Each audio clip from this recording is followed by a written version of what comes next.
Good morning. I declare open the special meeting of the Committee on the Exercise of the Inalienable Rights of the Palestinian People in observance of the International Day of Solidarity with the Palestinian People and in accordance with the provisions of General Assembly Resolution 32/40B of 2nd December 1977. It is my honor and pleasure to welcome His Excellency, Mr. Zhang Jun, President of the Security Council, Ms. Amina J. Mohammed, Deputy Secretary General of the United Nations, representing the Secretary General, and His Excellency, Mr. Riyad Mansour, Permanent Observer of the State of Palestine to the United Nations, representing the President of the State of Palestine, Mahmoud Abbas. I wish also to welcome esteemed delegations, intergovernmental organizations, and civil society for their participation in this special meeting. Our special appreciation goes to Reverend Dr. Peter E. Makari, who is joining us today as a civil society representative. Please note that this meeting is being webcast live on UN Web TV with simultaneous interpretations in all 6 official languages. I would like to urge all speakers to keep their statements within 5 minutes. Allow me to inform you that some of the dignitaries might have to leave the meeting at the end of the first segment due to other commitments. Before we proceed, I would like to make an appeal to those organizations who are registered to speak to please submit their statements for interpretations now. Excellencies, ladies and gentlemen, allow me at this point to make a statement on behalf of the committee. Today, amidst the backdrop of devastation inflicted upon the Palestinian people, especially in the Gaza Strip, we once more gather on this solemn occasion to commemorate the International Day of Solidarity with the Palestinian people in line with the General Assembly Resolution 32/40B adopted on 2nd December 1977. Regrettably, despite the committee's persistent calls for action to justly resolve the Palestine question, 76 years have now lapsed since the adoption of General Assembly Resolution 181 Roman II, which called for the partition of Palestine into 2 states. Palestinians continue to endure decades of systematic violations of their inalienable human rights, including to self-determination and refugee return, spanning over 56 years of illegal belligerent occupation. Palestinians have suffered from relentless forced displacement, threats of forcible transfer, confiscation of and destruction of their land and property, collective punishment, including military blockade and the arbitrary detention of thousands. Since early October, Israel, the occupying power, has launched upon Gaza a deadly destructive war, killing over 14,000 Palestinians, mostly children and women, injuring more than 33,000 and forcibly displacing more than 1.7 million people. Our deepest condolences go out to everyone who is grieving the loss of their loved ones. The current situation in the occupied Palestinian territory, including East Jerusalem, underscores the importance of today's commemoration.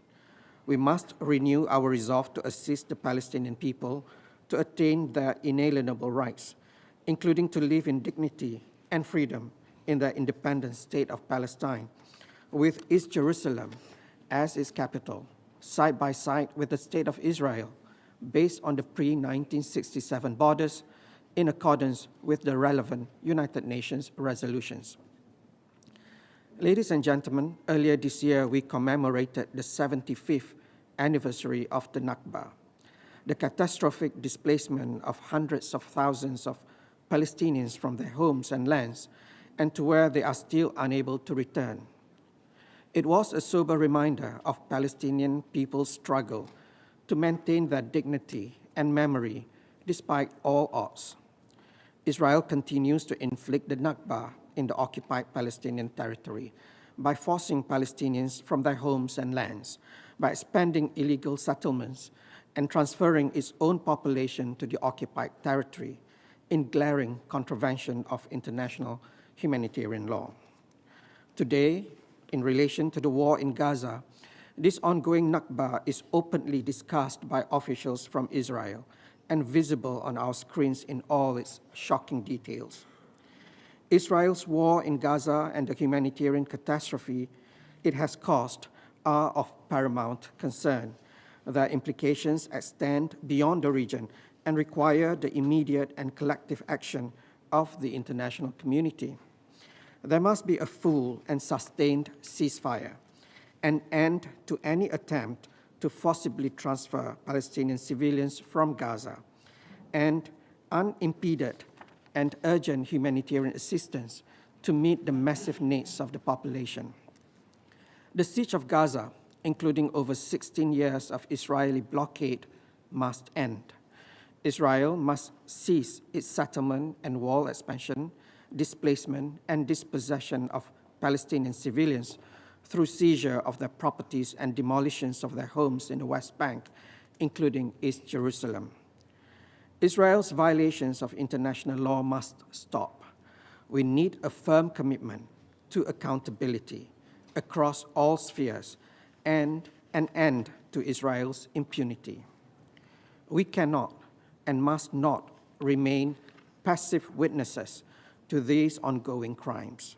The international community must rally behind the Palestinian people, offering genuine solidarity and urgent political, humanitarian, and financial support. We must stand up in defense of UNRWA's crucial role, a lifeline for millions of refugees, financially, morally, and politically. We must rededicate our efforts to resolve this conflict. We must recommit to usher the independence of the State of Palestine, as called for by international law and countless UN resolutions. Ladies and gentlemen, let us view this solemn commemoration as a call to action for renewed hope. Let us forge a decisive path towards ending the Israeli occupation that began in 1967 and achieving a just and lasting peace between Israel and the State of Palestine, of which East Jerusalem and Gaza are and must remain an integral part, and securing the inalienable rights of the Palestinian people. This will serve as the strongest foundation for peace and security in the Middle East and beyond. I thank you.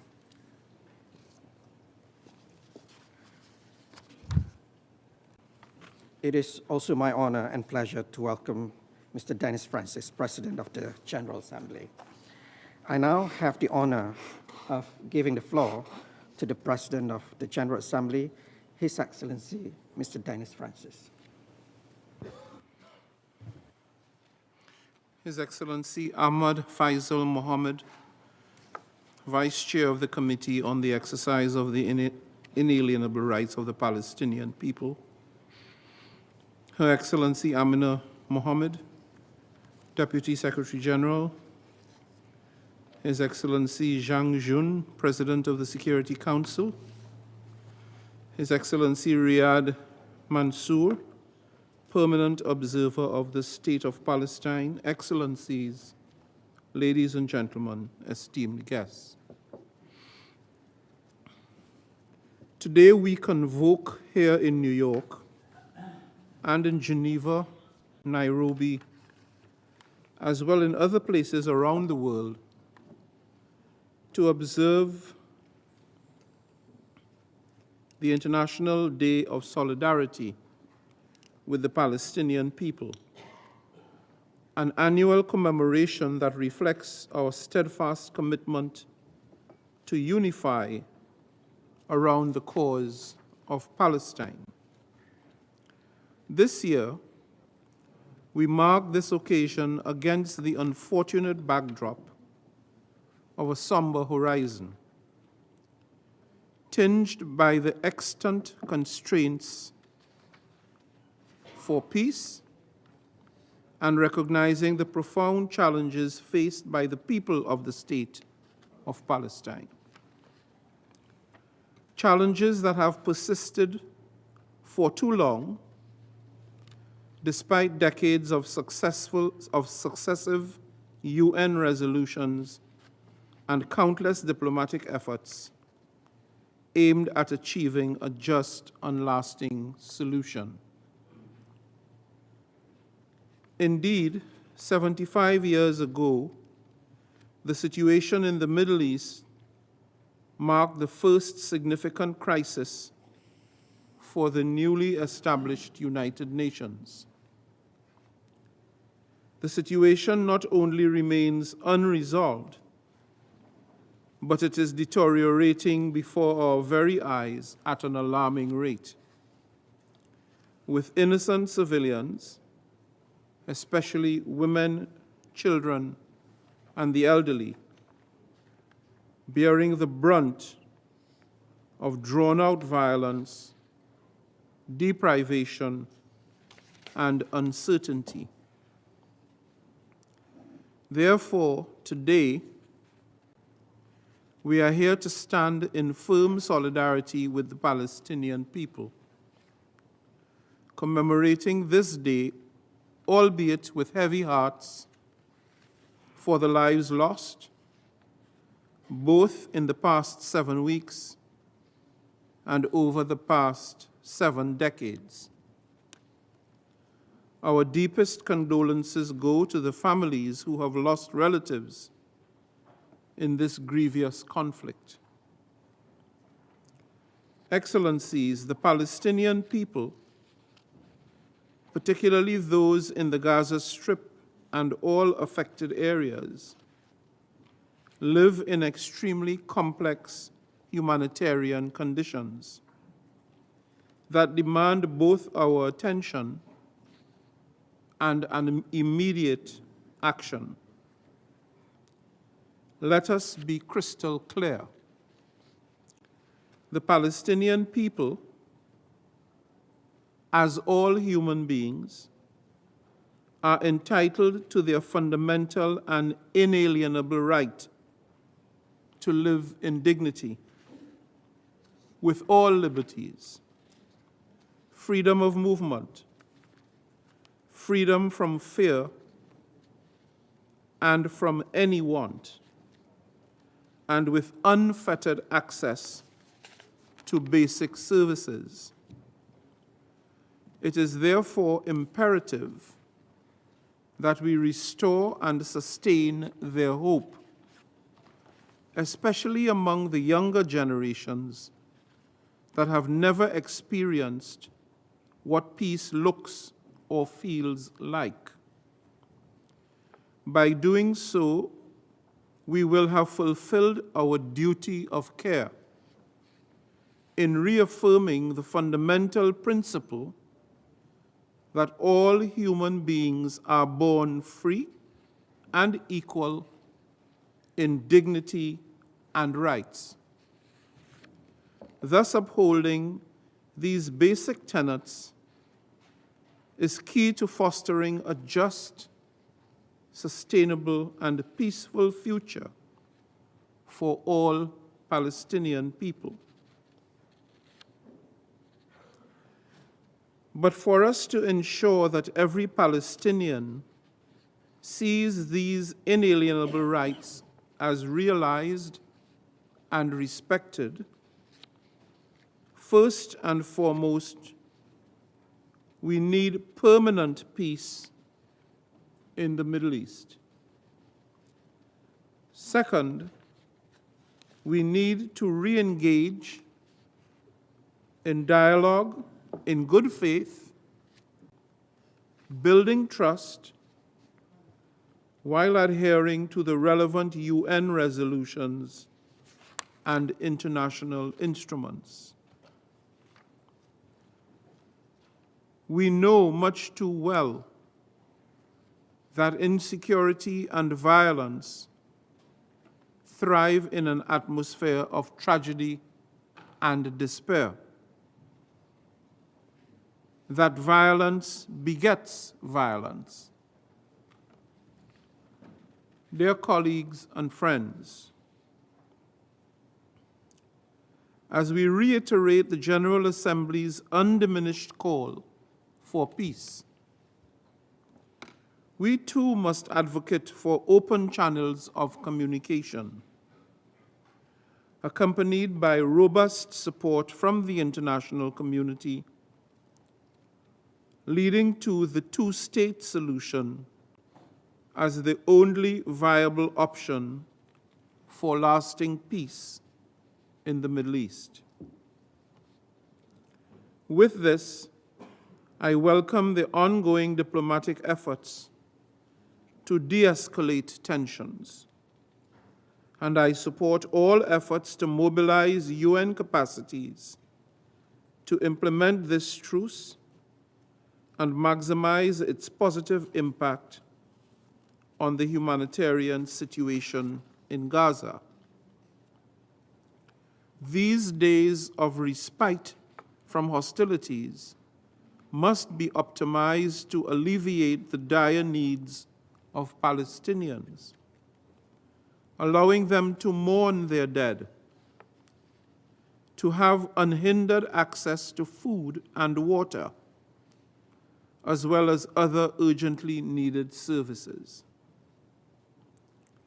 In the past weeks, I have been very clear on the most critically needed steps now to bring an end to violence and needless suffering.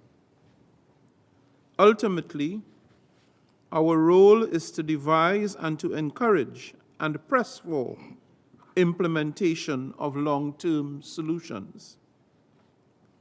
We, the United Nations, cannot lose sight of one of the ultimate and primary goals that brought our organization into being, which is, of course, peace for all. We should repeat that. Peace for all. I therefore appeal in earnest to the international community to leverage its power to seek compromise, direct dialogue, while fostering trust and good faith negotiations in the Middle East. The General Assembly has expressed itself on the current situation. Let us implement the peace it has repeatedly called for. Excellencies, dear colleagues, in closing, once again, let me express my deep appreciation to the dedicated UNRWA staff and other humanitarian workers who are working tirelessly to save lives in grave and untenable conditions, and extend my deepest condolences to the families of those who lost their lives in the pursuit of this noble cause. In our reflection today, let us remember the words of Palestinian author and lawyer Raja Shehadeh, that, and I quote, "In the pursuit of peace, we must recognize the shared aspirations for security and dignity that bind Israelis and Palestinians. It's a journey that demands mutual respect and acknowledgement of each other's narratives.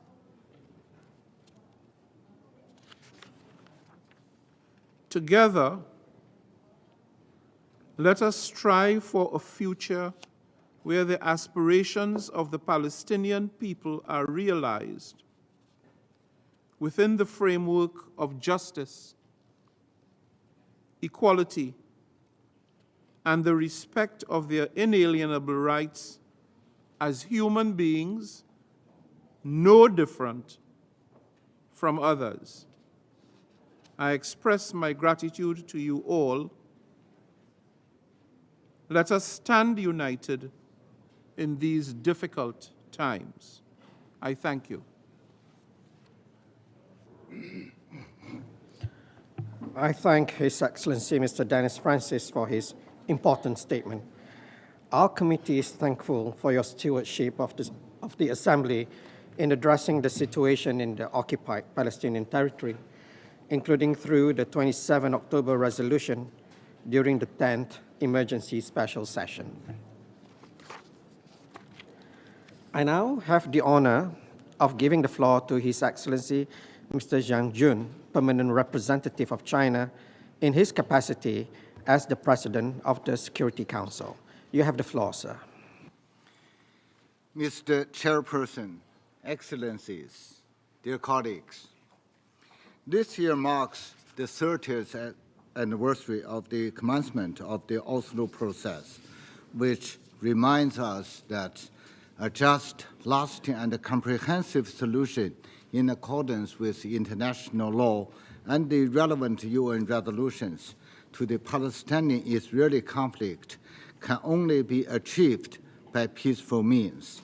This support of the international community has been and will continue to be crucial in this regard. During the past year, the Security Council has remained seized of the situation in the Middle East, including the Palestinian question. The Council received reports, briefings from the Secretary General, his special coordinator, and the relevant UN agencies and the departments on a regular basis, and convened discussions accordingly. The Council convened additional meetings in response to concerning developments on the grounds. On February the 20th, the Council adopted a presidential statement regarding Israel's announcement of further construction and expansion of settlements, as well as the legalization of settlement outposts, expressed its opposition to all unilateral measures that impede peace, including Israeli settlement activities.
Acá está.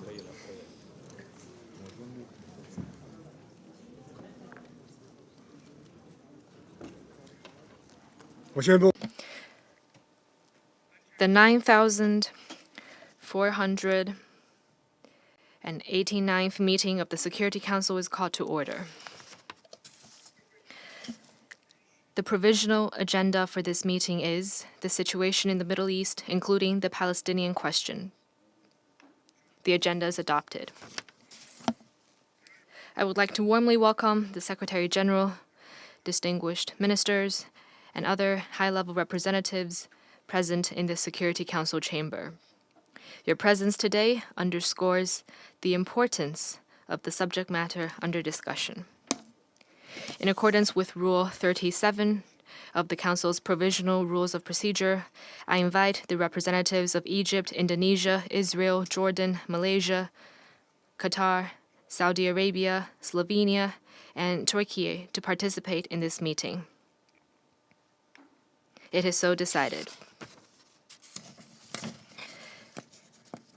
I propose that the Council invite the Minister of Foreign Affairs and Expatriates of the Observer State of Palestine to participate in the meeting in accordance with the Provisional Rules of Procedure and the previous practice in this regard. There being no objection, it is so decided. On behalf of the Council, I welcome His Excellency Mr. Riyad Al-Maliki. In accordance with Rule 39 of the Council's Provisional Rules of Procedure, I invite Mr. Tor Wennesland, Special Coordinator for the Middle East Peace Process, to participate in the meeting. It is so decided. In accordance with Rule 39 of the Council's Provisional Rules of Procedure, I also invite His Excellency Mr. Ahmed Abu Gheit, Secretary General of the League of Arab States, to participate in this meeting. It is so decided. The Security Council will now begin its consideration of Item 2 of the agenda. I give the floor to the Secretary General, His Excellency Mr. Antonio Guterres.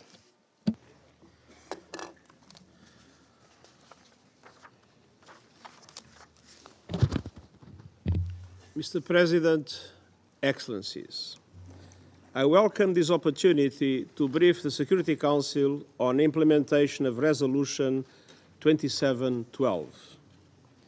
My Special Coordinator for the Middle East process, Tor Wennesland, will follow with his regular monthly briefing. Mr. President, Resolution 2712 was approved in a context of widespread death and wholesale destruction unleashed by the conflict in Gaza and Israel.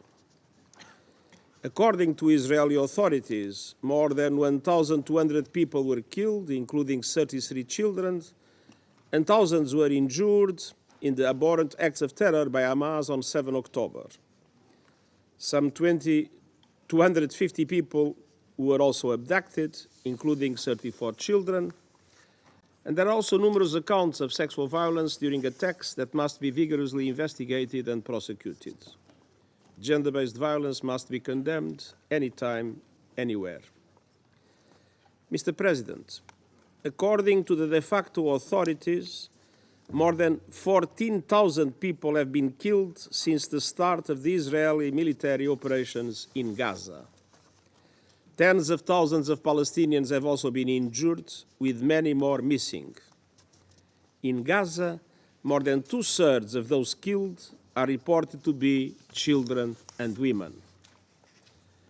In a matter of weeks, a far greater number of children have been killed by Israeli military operations in Gaza than the total number of children killed during any year by any party to a conflict since I've been Secretary General, as clearly indicated in the annual reports on children and armed conflict that I have submitted to the Council. Over the past few days, the people of the occupied Palestine territory and Israel have finally seen a glimmer of hope and humanity in so much darkness. It is deeply moving to see civilians finally having a respite from the bombardments, families reunited, and life-saving aid increasing. Mr. President, Resolution 2712, and I quote, demands that all parties comply with their obligations under international law, including international humanitarian law, notably with regard to the protection of civilians, especially children. It is clear that before the pause, we witnessed serious violations. Beyond the many civilians killed and wounded that I have spoke of, 80% of Gaza's people have now been forced from their homes. This growing population is being pushed towards an ever smaller area of southern Gaza, and of course, nowhere is safe in Gaza. Meanwhile, an estimated 45% of all homes in Gaza have been damaged or destroyed. The nature and scale of death and destruction are characteristic of the use of wide-area explosive weapons in populated areas with a significant impact on civilians.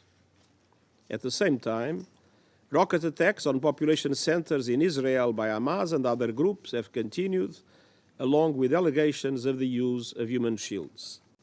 This is also inconsistent with international humanitarian law obligations. Mr. President, I want to stress the inviolability of United Nations facilities which today are sheltering more than 1 million civilians seeking protection under the UN flag. UNRWA shares the coordinates of all its facilities across the Gaza Strip with all parties to the conflict. The agency has verified 104 incidents that have impacted 82 UNRWA installations, 24 of which happened since the adoption of the resolution. A total of 218 internally displaced people sheltering in UNRWA schools have reportedly been killed and at least 894 injured. In addition, it is with immense sadness and pain that I report that since the beginning of the hostilities, 111 members of our UN family have been killed in Gaza. This represents the largest loss of personnel in the history of our organization. Let me put it plainly. Civilians, including United Nations personnel, must be protected. Civilian objects, including hospitals, must be protected. UN facilities must not be hit. International humanitarian law must be respected by all parties to the conflict at all times. Mr. President, Security Council Resolution 2712 calls, and I quote, for urgent and extended humanitarian pauses and corridors throughout the Gaza Strip to enable full, rapid, safe, and unhindered humanitarian access. End of quote. I welcome the arrangement reached by Israel and Hamas with the assistance of the governments of Qatar, Egypt, and the United States. We are working to maximize the positive potential of this arrangement on the humanitarian situation in Gaza. The pause has enabled us to enhance the delivery of aid into and across Gaza. For example, for the first time since 7th October, an interagency convoy delivered food, water, medical supplies, and shelter items to northern Gaza, especially to 4 UNRWA shelters in Jabalia camp. Prior to this, minimal or no assistance had reached these locations, even as tens of thousands of people had crowded there for shelter. Also, for the first time, supplies of cooking gas entered Gaza, where people waited in lines that extended for 2 kilometers. In the south, where the needs are dire, UN agencies and partners have increased both the amount of aid delivery and the number of locations reached. And I express my appreciation to the government of Egypt for their contribution in making this assistance possible. But the level of aid to Palestinians in Gaza remains completely inadequate to meet the huge needs of more than 2 million people. And although the total volume of fuel allowed into Gaza has also increased, it remains utterly insufficient to sustain basic operations.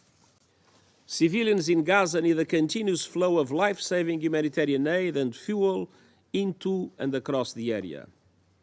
Safe and unimpeded humanitarian access to all those in need is critical. Humanitarian partners carried out several medical evacuations from North to South Gaza, including to transport dozens of premature babies, as well as spinal and dialysis patients from Shifa and Al-Ahli Anglican hospitals. Several critically ill patients have also been evacuated for treatment in Egypt. Hospitals across Gaza lack the basic supplies, staff and fuel to deliver primary health care at the scale needed, let alone safely treat urgent cases.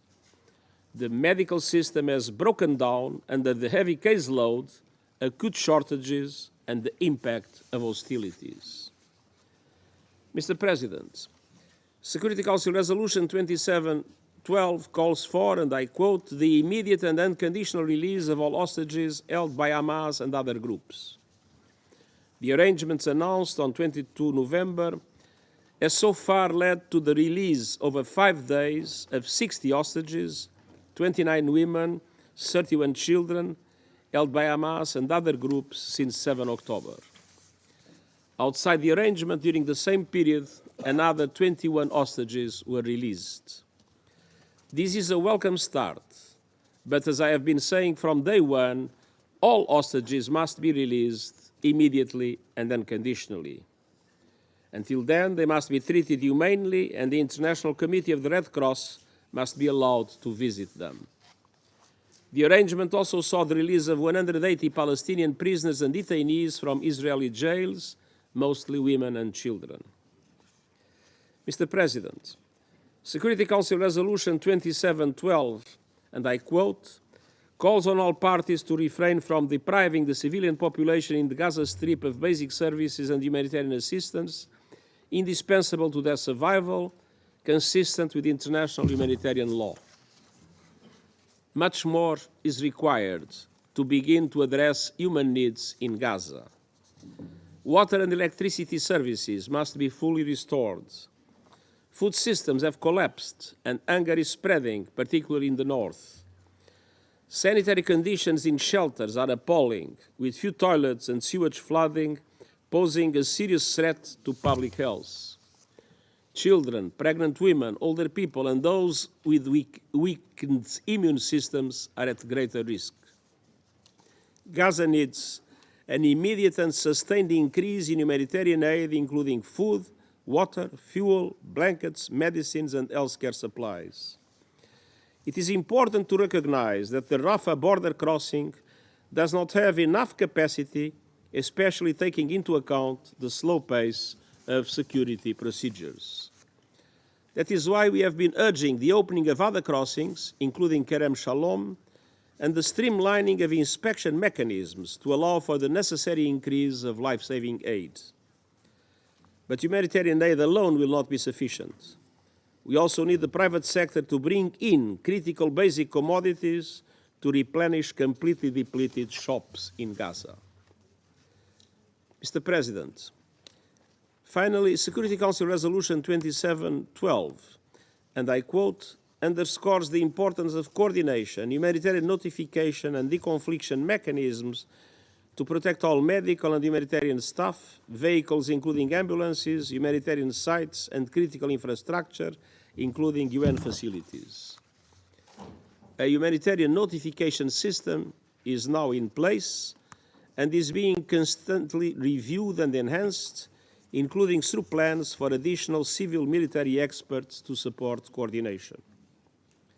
Mr. President, I welcome the adoption of Resolution 2712, but its implementation by the partners matters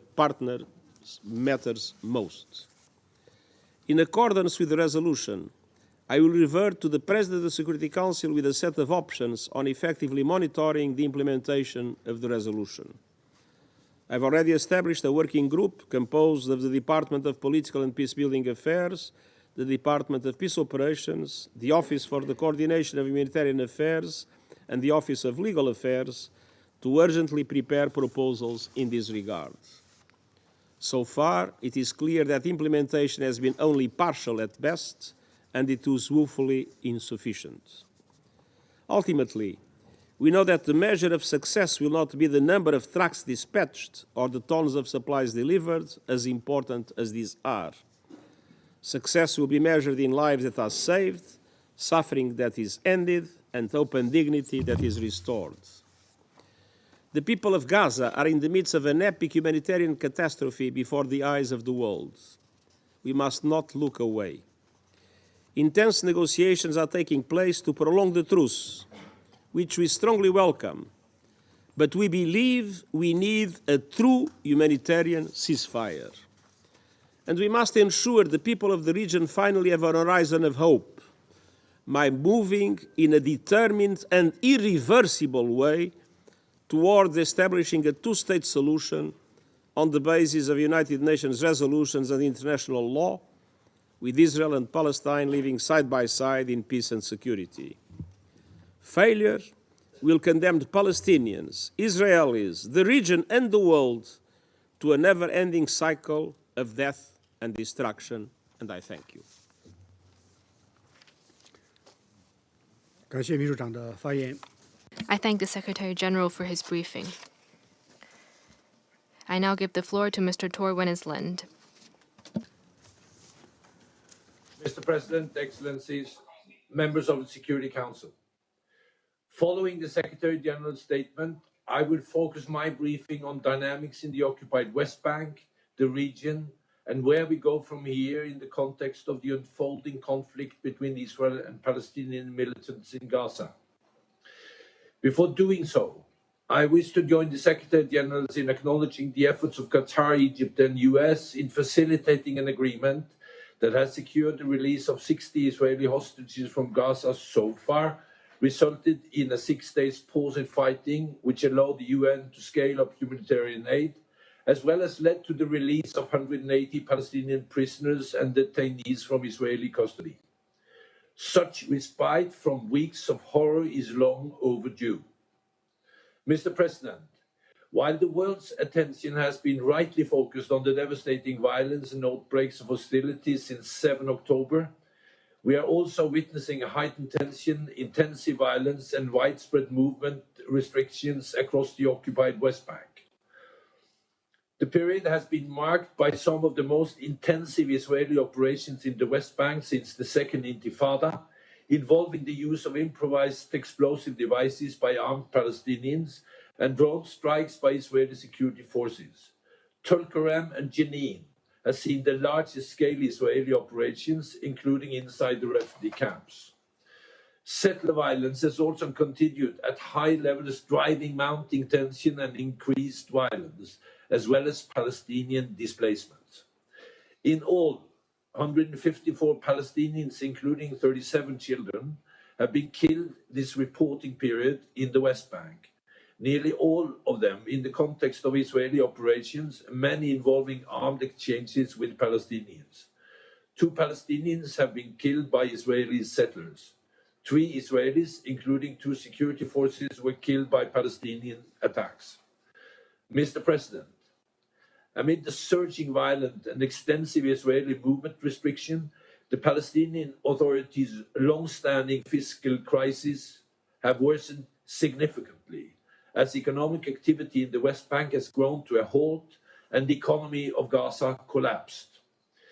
The 2nd November decision by the Israeli Security Cabinet to deduct, quote, all funds designed for Gaza Strip, unquote, from the clearance revenue Israeli transferred to the PA further weakened revenues, impacting many critical services and the payment of public sector salaries, including to the security forces. The situation is boiling and getting worse rapidly. In the months before the war, I warned regularly in this council that more must be done to help stabilize the situation in the West Bank.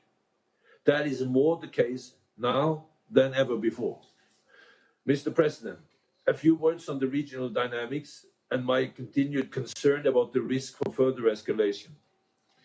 Turning to Israel's north, while tension along the blue line have calmed in recent days, the situation remains volatile, and it was through the reporting period. Approximately 100,000 Israelis remain displaced from communities in the north, and some 50,000 Lebanese are displaced from southern areas near the blue line. on the Golan, firing from Syria towards the Israeli-occupied Golan, and strikes by Israelis against targets in Syria took place. From further afield, missiles and drones were also reportedly launched from Yemen towards Israel. Most were intercepted. However, drone strikes claimed by the Houthis hit a school in Eilat on 9 November. A ship affiliated to an Israeli businessman was seized by Houthis forces in the Red Sea on 19 November. Mr. President, the dizzying pace of events and staggering needs on the ground make it difficult to see beyond the most immediate challenges. Nevertheless, we must begin work on what comes next. Without an effective political and security framework for when the fighting ceases, it will be impossible to sustainably end the violence and shape a new reality. Over the coming weeks and months, the international community must increase their engagement with Israel, the PEA, and regional partners on constructive and practical political solutions.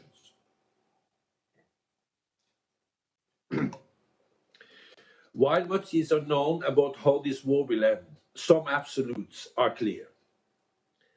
Acts of terror, like those Hamas and others committed against Israel on October 7th, must never be allowed to happen again. And Palestinians in Gaza must never ever again experience the horrors they have endured. Gaza is and must remain an integral part of a future Palestinian state, with both Gaza and West Bank under the Palestinian Authority. The only viable path is one that leads to an end of the occupation and the realization of a two-state solution in line with UN resolutions, previous agreements, and international law. Our past efforts have certainly not been enough. A message that resonates in particular today as we mark the International Day of Solidarity with the Palestinian people. There must be a new and different approach, or we are doomed to return to the path of managing a conflict that clearly cannot be managed. Thank you.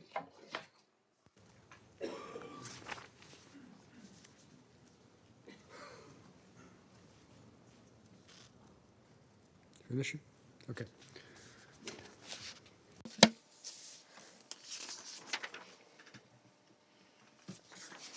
Thank you, Mr. Winnisland. I now give the floor to His Excellency Mr. Riyad Al-Maliki, Minister of Foreign Affairs and Expatriates of the Observer State of Palestine.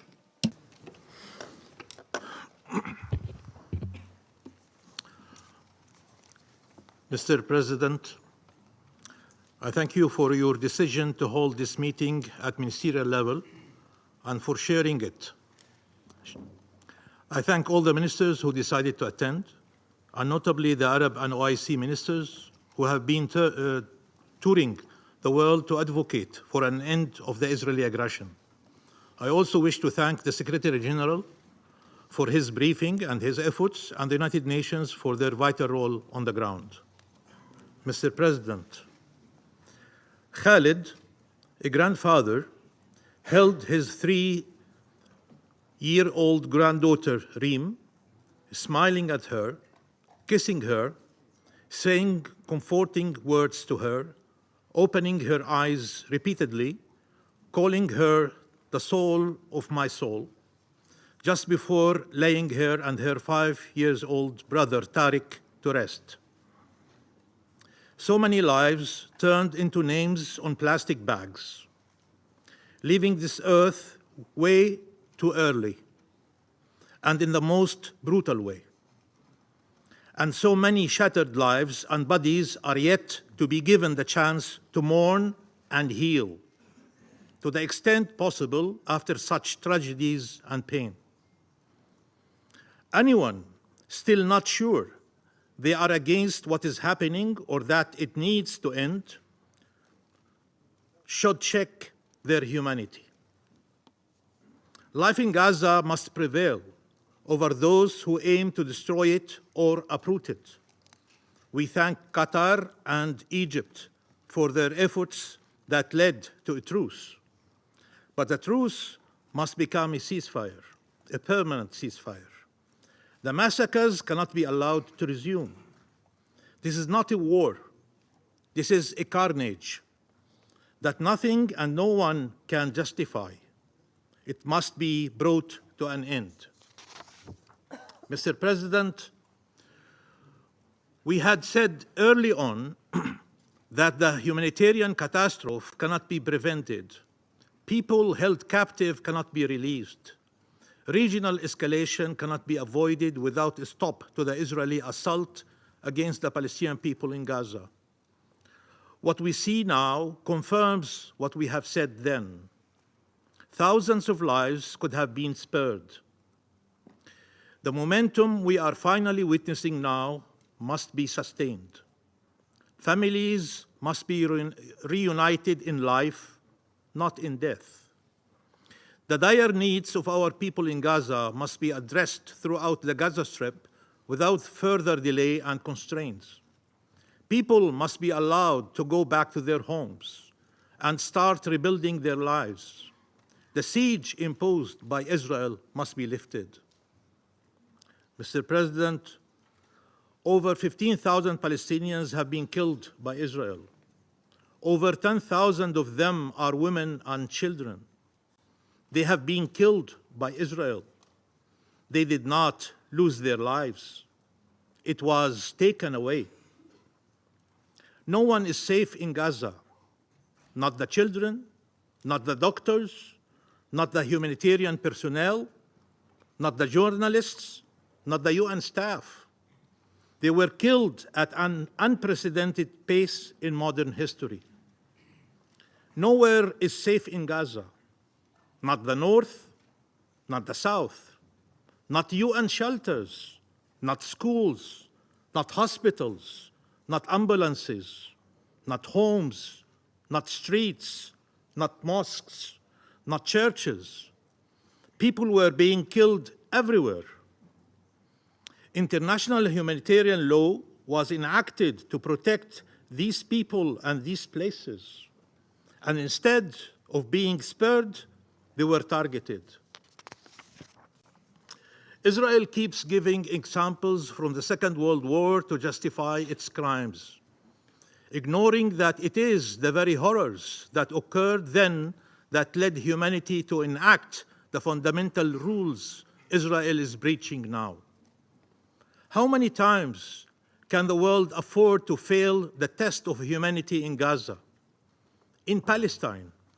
How many times can it afford to fail the test of legality? Mr. President, we are at a historic crossroad, and we are out of time. A solvable political conflict is being turned into a never-ending religious confrontation. Our people are faced with an existential threat.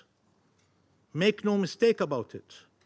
With all the talk about the destruction of Israel, it is Palestine that is facing a plan to destroy it, implemented in broad daylight, enacted in laws and in policies, carried out with brutality by soldiers and by settlers.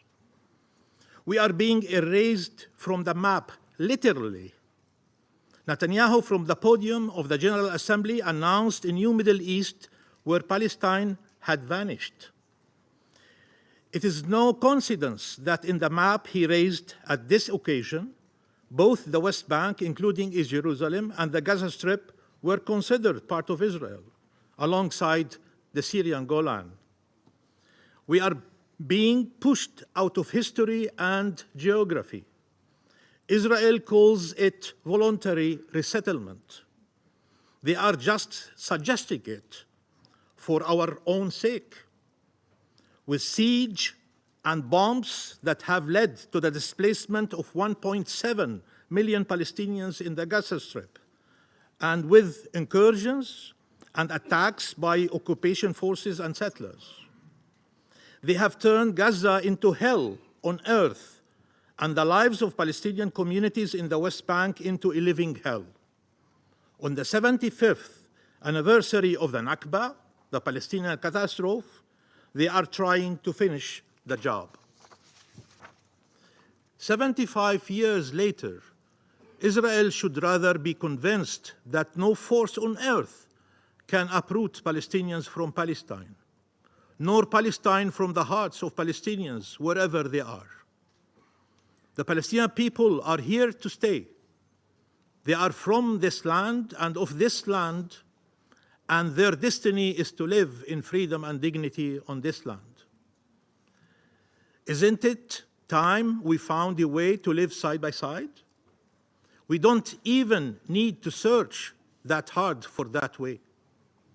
It is enshrined in international law and the relevant UN resolutions. The fulfillment of the Palestinian people's inalienable rights and two states living side by side in peace and security on the pre-1967 borders. Mr. President, there are calls to avoid escalation in the West Bank, but the escalation is there. Since the 7th of October, over 230 Palestinians have been killed in the West Bank. 3,200 have been injured. 1,250 have been displaced, including 500 children. Thousands have been arrested, maimed, humiliated, harassed. So escalation is there. Or does it only become an escalation if Israelis are harmed? We know the entire world rejects Israel's colonial policies and violence and has been calling for accountability. But that accountability cannot come from a government whose agenda is the settlers' agenda, led by settlers, funding settlements, arming settlers, and the protection of our people cannot be ensured by the occupying forces who are complicit in these crimes. We need international protection and international action to end impunity so as to prevent the recurrence of these crimes that occur daily and in broad daylight. What our people are enduring now is the result of the international community's failure to provide such protection and accountability. Mr. President, Israel kills our children one generation after another. Today in Jenin, Israel killed 2 Palestinian children, gunned down by Israeli snipers. Adam, 8 years old, was shot in the head, and Basil, 15 years old, was shot in the chest. Israel maims our children one generation after another. Israel arbitrarily arrests our children one generation after another. As you feel relief to see those held captive in Gaza reunited with their loved ones, don't feel shame if you have the same feeling when you see a Palestinian mother reunited with her released son. Feel shame if you don't. Israel calls our children terrorists to justify killing them, arresting them, torturing them. They arrest them from their homes, from their beds, before dawn, traumatizing them and their families every day of every year. That must stop. The dehumanization and demonization of Palestinians have reached such depth, some could still wonder if there was not some explanation for flattening entire neighborhoods, leaving thousands under the rubble. Children, women, elderly, men killed indiscriminately and with total disregard for every legal rule and every human value. This dehumanization has consequences far beyond our borders, including here. It led to the stabbing of a 6-year-old and the shooting of 3 university students in the United States. Israel targets our children and then says we teach them hatred. The problem is not that our children are fed falsehoods, but that they are fed bombs and bullets, occupation and oppression, blockade and walls. We will confront those who try to justify the killing of our children and all those promoting double standards in the physical world or the virtual one, trying to silence those who convey their truth from under the bombs and those who stand in solidarity with Palestine.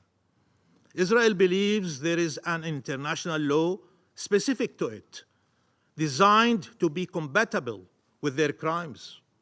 An international law that allows war crimes, crimes against humanity and genocide, an international law that applies not based on its actions, but on the identity of the perpetrator and the identity of the victim.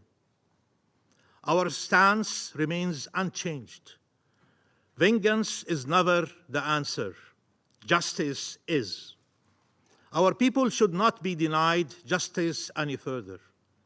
The lives of Palestinians are not less sacred than the lives of any other people on earth.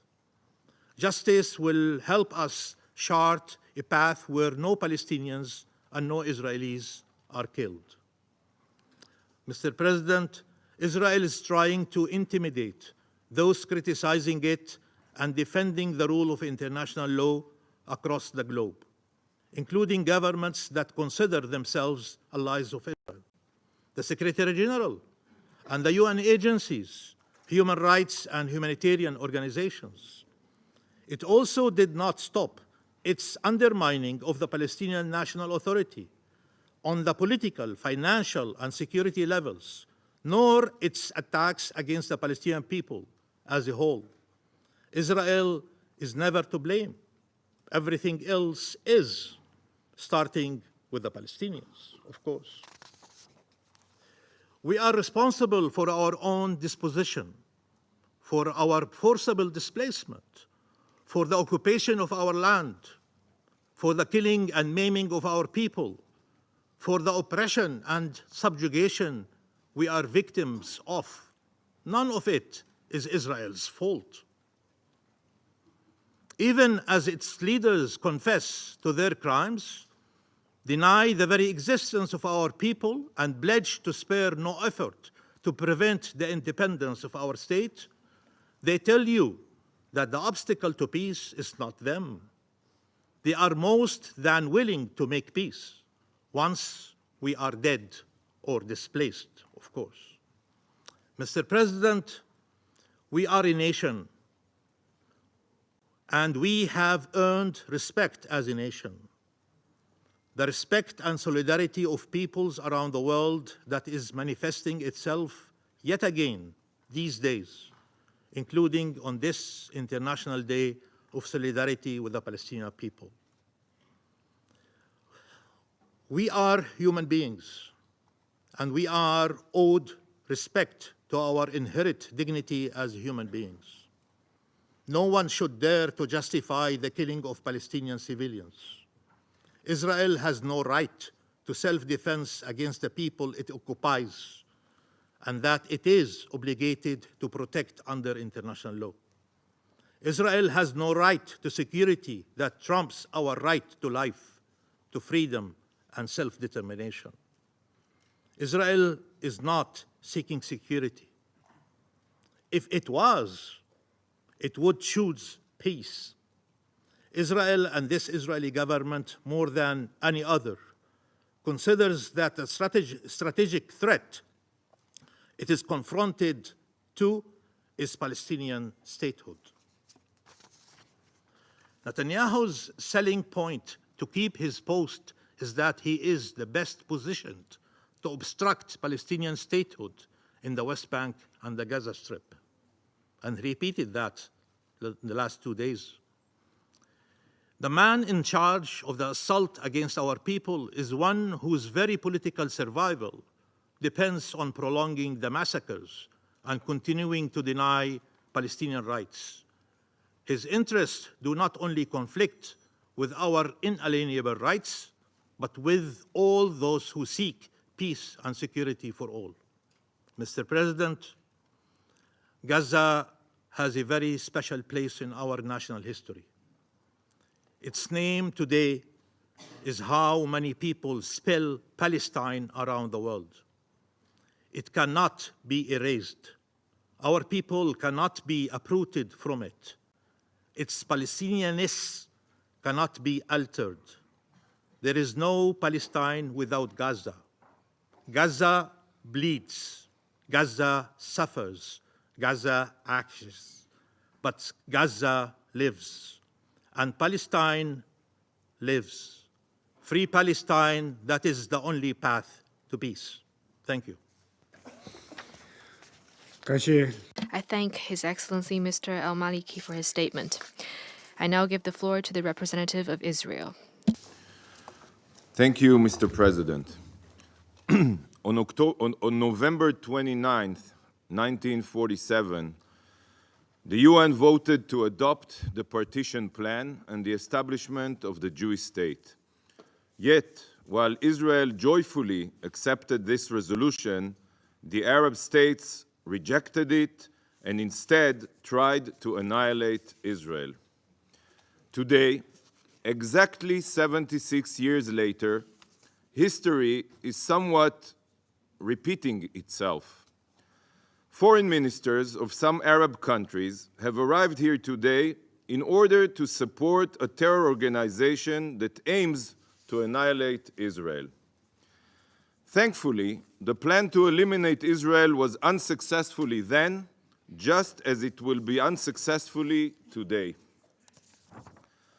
Despite Arab opposition, Israel was born. And not only did Israel survive their attack, but we thrived, becoming a powerhouse of impact, benefiting all of humanity, including our neighbors who live with us in peace. Distinguished Council members, this deep-seated hatred of Israel and Jews from even before its establishment until this very day stems from the very same genocidal ideology that drives Hamas. This is not a political conflict or about partitioning land. It is solely about the destruction of Israel and the murder of Jews. Please look at this picture. This picture tells you everything you need to know about this conflict. This is Haj Amin al-Husseini, the Grand Mufti of Jerusalem, and one of the founding fathers of Palestinian nationalism. Al-Husseini dedicated his life to ensuring that there would be no Jewish presence in Israel or in any Arab land. The Mufti's hate spread across the Levant, and tragically, he was partially successful in creating a Judenrein, Jew-free Middle East. His followers led the 1929 and the 1936 massacres in Israel. They were at the helm of the Farhud massacre in Baghdad in 1941 and other massacres against Jews in the Arab world. And it was the Mufti's ideology which sparked the expulsion of Jews from Arab countries and Iran. A century ago, Council members, over 1 million Jews lived in Arab countries. 1 million Jews. Yet today, there are only a couple thousands. Where did all the Jews disappear to? The Jews of Lebanon, the Jews of Syria, Yemen, Iraq, and Iran? They were expelled. So enough with the hypocrisy. The word genocide is often, or carnage, is often thrown around here in a libelous context, as if it is something that happens every day or at all. But we, the Jewish people, know exactly what genocide looks like. We have experienced genocidal attempts and attacks more than once, from Hitler and the Mufti to the terror organizations that follow in their footsteps. And their name is not even mentioned here. Sadly, the Mufti's genocidal ideology continues to poison many Arab Muslim minds to this very day. It is the same ideology that Israel is currently defending itself against. An ideology that doesn't accept a Jewish state in any borders or the existence of Jews anywhere. The Palestinian Mufti is no different than Yahya Sinwar or Ismail Hania. Their names are not mentioned here. They are not connected to these discussions. He is no different than Hassan Nasrallah, the Houthis, or the Ayatollahs in Iran. They are all the same, driven by the same goal of Israel's annihilation and the mass murder of Jews. It's time for the Security Council to address this evil before another atrocity is committed. Council members, on October 7th, Hamas unleashed an unprovoked act of pure evil upon Israel, massacring the most Jews in one day since the Holocaust. Yet, shockingly, here we are nearly 2 months later, and Hamas' savage crimes still have not been condemned by this body or any other UN body. How do you expect me to react to this? How would you react if a terror organization massacred thousands of your citizens, abducted hundreds of them, and the Security Council refused to condemn the terrorists? Hamas has publicly stated, you all saw it, that it will repeat October 7 over and over again until Israel is no more. How would you respond and defend your citizens from such a clear threat? With a ceasefire? How can one call for a ceasefire and at the same time claim to seek a solution to the conflict? After all, anyone who supports a ceasefire basically supports Hamas' continued reign of terror in Gaza. Hamas is a genocidal terror organization. They don't hide it. Not a reliable partner for peace. Don't you see the contradiction here? Calling for both a ceasefire and peace is a paradox. Colleagues, humanitarian aid is very, very important. But more food, water, and medical supplies will not bring us closer to a solution. Hamas doesn't care about the people in Gaza. All they are interested in is implementing Hitler's final solution. And nothing can change a genocidal ideology. It must be uprooted and eradicated. Every call for a ceasefire means Hamas gets to live to see another day, terrorizing Israelis and impoverishing Gazans. Every discussion focused only on humanitarian aid, which is extremely important, but ignores Hamas, the root of all the suffering in Gaza. Israel, as you all know, fully withdrew from Gaza 18 years ago. Not a single Israeli community or a soldier was left. Did Hamas cultivate Gaza after Israel's disengagement? Or did they invest every possible resource in terror and death? Look at their subterranean city of terror and their hundreds of kilometers of terror tunnels, billions and billions of dollars. How many schools, how many hospitals, how many power plants could have been built in Gaza if all funds, UN funds, were not diverted to terror? This council must also not remain silent about the Shiite elephant in the room. Iran armed, Iran funded, Iran trained Hamas. But the Ayatollah regime's central role in the ruin of the region has not even been addressed here. It's not as if Hamas is fighting Israel alone. Hezbollah missiles have been raining down on northern Israeli towns, and Iran doesn't hide its aim of Israel's destruction. Iran publicly supports the October 7th massacre, what started everything. Does Iran's central role in destabilizing the security of the Middle East not deserve to even be raised here? It is clear that the UN has been co-opted by those that have no real interest in a solution. Every UN body has been weaponized against Israel. Today we will be hearing from some foreign ministers of countries that have not even condemned Hamas's massacre. Can we honestly expect them to provide a productive option?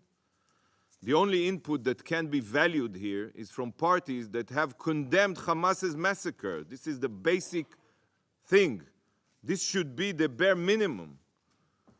Just look at what has been taking place at the UN over the past week.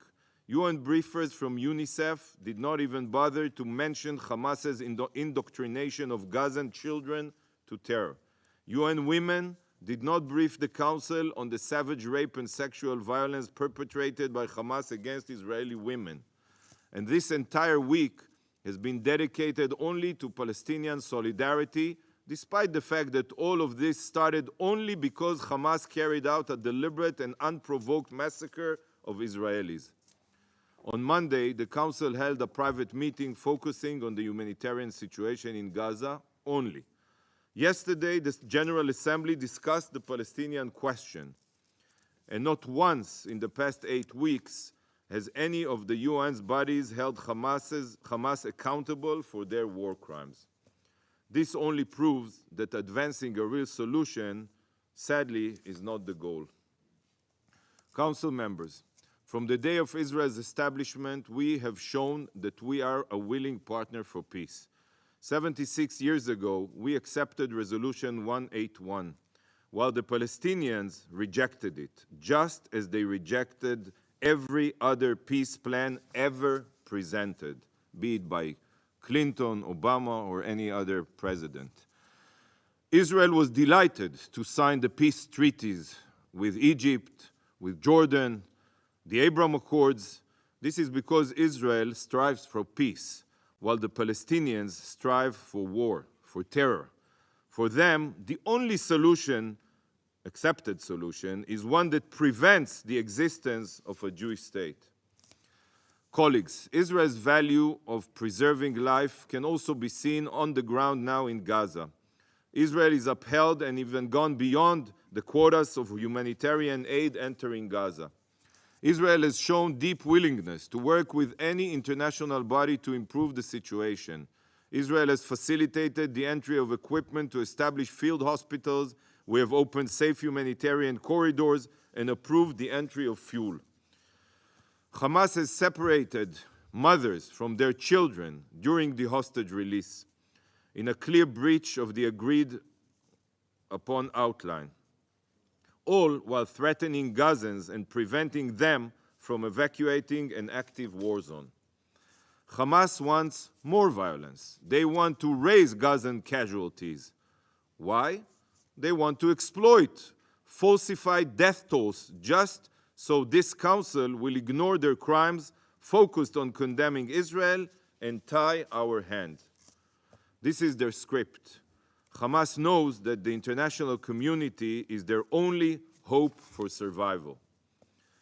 Mr. President, the only way to dramatically improve the situation is to support Israel's mission to eradicate Hamas's terror capabilities. I reiterate again and again and again, this war can end tomorrow, even today, if Hamas returns all of the hostages and turns in all the terrorists who took part in the massacre. A real ceasefire can be achieved that will last decades. Demand this of Hamas. This is the solution. The time has come for this council to fully, truly focus on its mandate. Security. Security. Thank you, Mr. President.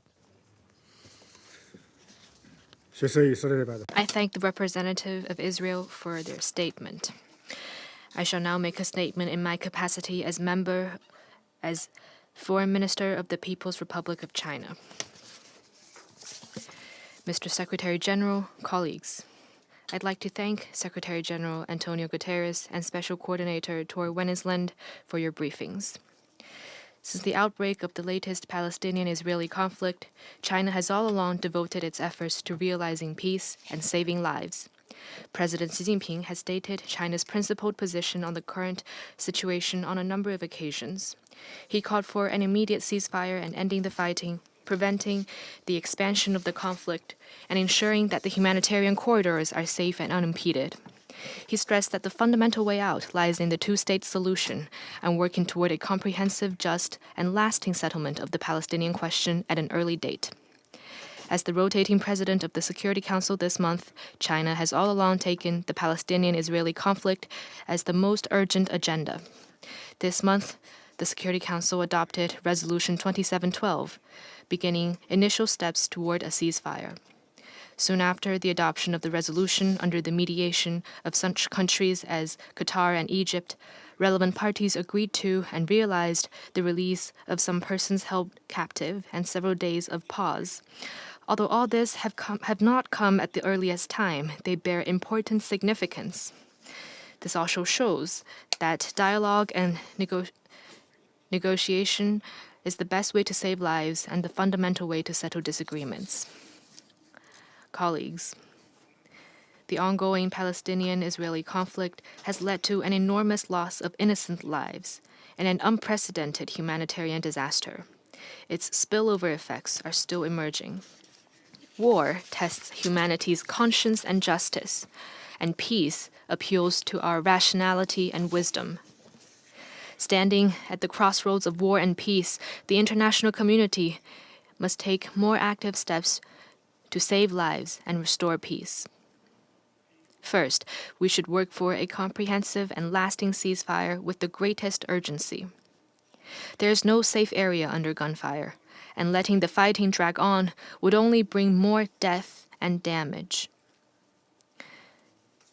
There is no firewall in Gaza either, and resumed fighting would only most likely turn into a calamity that devours the whole region. What happened between Palestine and Israel over the decades show, time and again, that resorting to military means is definitely not a way out, and addressing violence with violence will only exacerbate hatred and confrontation and lead to a ceaseless, vicious cycle.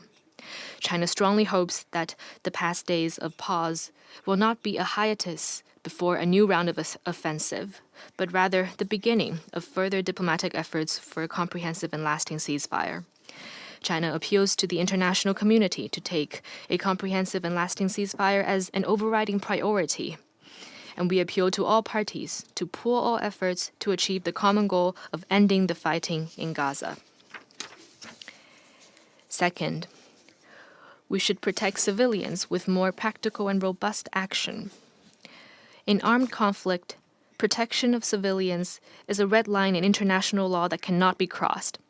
Any violence or attack against civilians is unacceptable, and any action that violates international law, in particularly international humanitarian law, should be condemned. China reiterates our opposition to the collective punishment of people in Gaza and our opposition to the forced transfer targeting Palestinian civilians. In the same vein, all those held captive should be released. Easing the humanitarian crisis in Gaza is most pressing. It is imperative to fully deliver on the Security Council's Resolution 2712, clear the obstacles hindering the access of sufficient humanitarian supplies, and create conditions for humanitarian agencies to carry out their work safely. Relying only on the Rafah crossing to transport humanitarian supplies to Gaza is far from enough. More assistance corridors to Gaza should be opened, and the United Nations should play a greater role in monitoring and coordinating humanitarian efforts in Gaza. Since the conflict broke out, China has provided to the Palestinian National Authority and the United Nations Relief and Works Agency for Palestine refugees in the Near East cash assistance, respectively, and we have provided to Gaza food, medicine, and other emergency humanitarian supplies. I'd like to announce that the Chinese government will provide to Gaza another batch of emergency humanitarian supplies. Third, we should revitalize the political prospects of the two-state solution with stronger determination. Israel has long established an independent state, and the Jews are no longer without a home. But the right of the Palestinian people to statehood, their right to existence, and their right of return have long been ignored. This is the crux of the repeated turbulence in the Palestinian-Israeli situation. Fairness and justice on the Palestinian question lies in the two-state solution. This is irreplaceable. Only the true and comprehensive implementation of the two-state solution can restore peace to the Middle East, realize peaceful coexistence between the two states of Palestine and Israel, and achieve common development of the Arabs and Jews. China calls for ramping up international and regional diplomatic efforts, reshaping credible multilateral processes, revitalizing the political prospects of the two-state solution, and restarting direct negotiations between Palestine and Israel. We advocate holding a more broad-based, large-scale, and effective international peace conference, and we support Palestine in becoming a full member of the United Nations. No solution to the current crisis should go against the two-state solution, or violate norms of international law or relevant UN resolutions. Any arrangement concerning the future of Palestine should fully reflect the will of the Palestinian people and accommodate the legitimate concerns of countries in the region. Fourth, we should work for responsible and meaningful action taken by the Security Council. The Charter of the United Nations confers on the Security Council primary responsibility for the maintenance of international peace and security. The Security Council should shoulder its responsibility on major issues of war and peace and life and death. It should heed the calls of Arab and Islamic countries and the international community, and in light of the development on the ground, take further action promptly. China has submitted our position paper on resolving the Palestinian-Israeli conflict, laying out principles and positions of the international community in 5 areas, namely implementing a comprehensive ceasefire and ending the fighting, protecting civilians effectively, ensuring humanitarian assistance, enhancing diplomatic mediation, and seeking political settlement through implementing the two-state solution.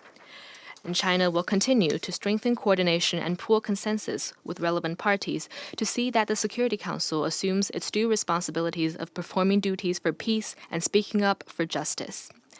Colleagues, today we are joined by many high-level delegates from Arab and Islamic countries. Previously, they visited multiple countries as a delegation of 4 ministers, and I exchanged views with them in depth in Beijing. Their mediation efforts demonstrate a strong desire to end the fighting in Gaza and achieve peace in the Middle East. And today's meeting carries the keen expectation of Arab and Islamic countries for the United Nations and its Security Council. I hope you will pool your insight and answer our common question and contribute your part to realizing a ceasefire and ending the fighting at an early date, easing the humanitarian crisis, achieving peaceful coexistence between Palestine and Israel, and realizing lasting stability and security in the Middle East. Thank you. I resume my function as President of the Council. I now give the floor to His Excellency, Mr. Mauro Vieira, Minister for Foreign Affairs of Brazil.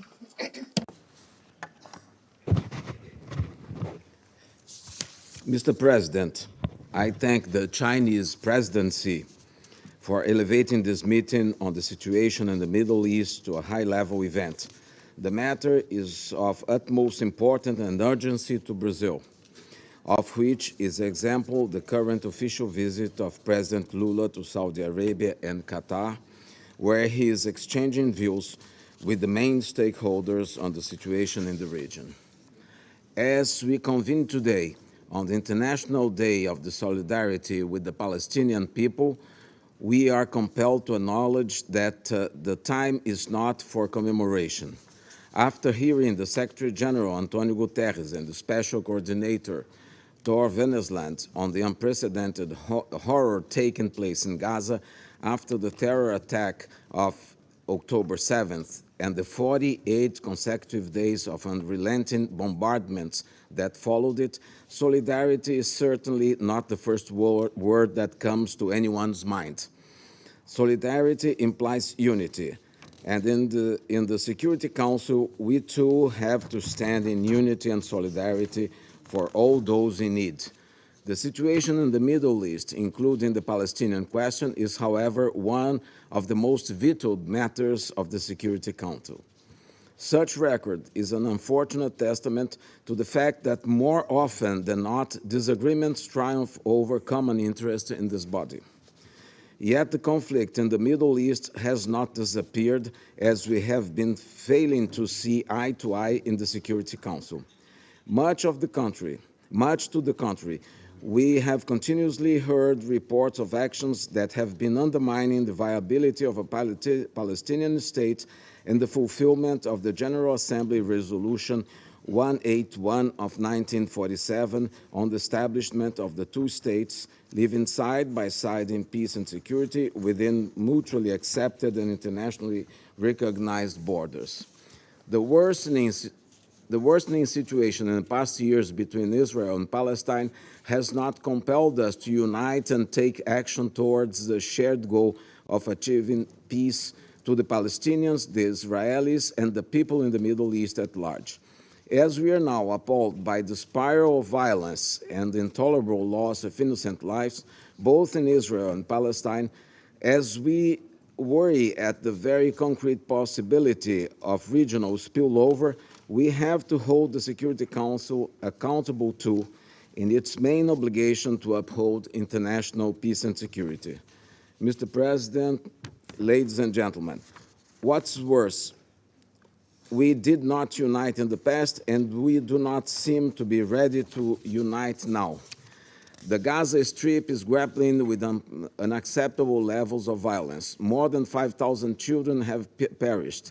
We have heard Catherine Russell, director of UNICEF, state unequivocally that the Gaza Strip is the most dangerous place in the world to be a child.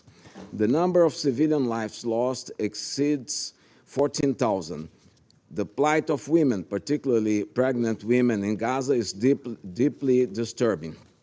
The displacement figures are staggering, reaching nearly 1.7 million people, or 80% of Gaza population. An estimated number of 41,000 houses were destroyed or severely damaged.